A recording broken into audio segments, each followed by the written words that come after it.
Hello and welcome to Grace to Endure and Daniel chapter 7 part 2. If you haven't watched part 1, please go back and watch that. Okay, so I'm just going to pick up where I left off in the last video of part 1. So I proposed in that video that Daniel chapter 2 and Daniel chapter 7 are not parallel passages. So if they're not parallel passages, then what are they? All right, so if you remember my previous video on Daniel chapter 2, I proposed that the vision actually refers to Babylon, Media, Persia, Greco-Roman, and that the final kingdom is actually the Antichrist beast kingdom.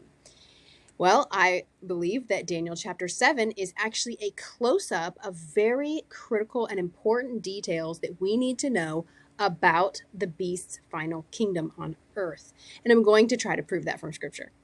All right, so I think it's also very fitting and something to note that all four of these components of the last kingdom on earth before Jesus gets here, which is the Antichrist or beast's kingdom, is represented by all four beasts.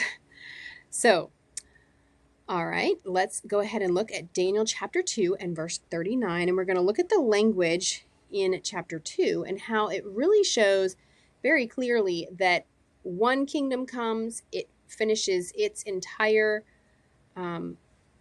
time frame when it's allowed to rule, and then the next one comes after that. That one finishes its complete time to rule, and then another kingdom comes up. So they're not there at the same time. They're one after the other. So let's look at verse 39.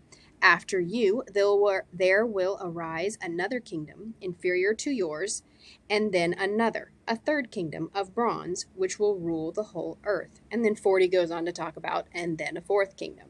So I believe that that language is very clear, showing that it's one after another. Now let's contrast that, if you will, to chapter 7, verse 3. In verse 3, we're going to see that they come up at the same time. 4 huge beasts came up from the sea, each one different from the other. And then it is going to go on and describe them one at a time, but there's no other way to describe it. You can't describe them all at one time. But you can see from this verse 3 that they come up together from the sea. Okay, and so you can see on the screen that I have the water and then they're coming up and they're together on the earth at the same time. Okay, so let's look. We're going to pick up now. We're going to read 9. I'll skip 10, and then I'll read 11 through 14. 10 is just more details about the throne room of God. But before we do that, I want to identify some of the people we're going to see in this little section. And that is the God the Father is going to be called the Ancient of Days. Jesus is going to be called one like the Son of Man. And we know he called himself the Son of Man all throughout the Gospels. It's his favorite name for himself, it seems. And then also we're going to have the beast. And in Revelation 19, verse 20, we're going to see that the beast is another name for the Antichrist. Okay, so let's get reading. As I kept watching, thrones were set in place, and the Ancient of Days took his seat. His clothing was white like snow, and the hair of his head was like whitest wool. His throne was flaming fire, and wheels were blazing fire. Verse 11, I watched then, because of the sound of the arrogant words the horn was speaking. The horn is also the Antichrist. We'll learn that, and we'll hash that out in videos to come. And as I continued watching, the beast was killed, and its body destroyed and given over to the burning fire. So how is he destroyed? Given over to the burning fire. At the exact return of Jesus. Okay, let's keep going in verse 12. As for the rest of the beasts, their dominion was removed, but an extension of life was granted to them for a certain period of time. I continued watching in the night visions, and suddenly one like a son of man was coming with the clouds of heaven. Sounds like the rapture passages we know about in the New Testament, doesn't it? He approached the Ancient of Days and was escorted before him. He was given dominion, that's Jesus was given dominion, and glory, and a kingdom, so that those of every people, nation, and language should serve him. His dominion is an everlasting dominion that will not pass away, and his kingdom is one that will not be destroyed. Okay, so then we see, let's look again at verse 12. And I want to bring attention to these three other beasts. Okay, so if you look on the screen, you see these three beasts, and then you see a blank one that's black. And that's because as we look at the details from verses 4 through 8, that last kingdom, it doesn't give us a representation. It just says a beast. So it doesn't give a face to it yet. We'll get there. Okay, so these other three, the lion, the bear, and the leopard, are still having dominion on the earth when Jesus shows up to take dominion.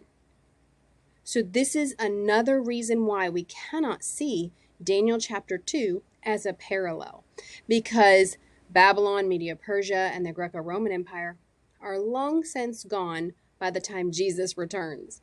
So you see, I do not think that they can be a parallel passage because they don't happen during the same time frame. So let's just look at verse 12 again. As for the rest of the beasts, that's the lion, the bear, and the leopard, their dominion was removed, which means they had dominion, and it's now taken, it's given to Jesus and Jesus's followers.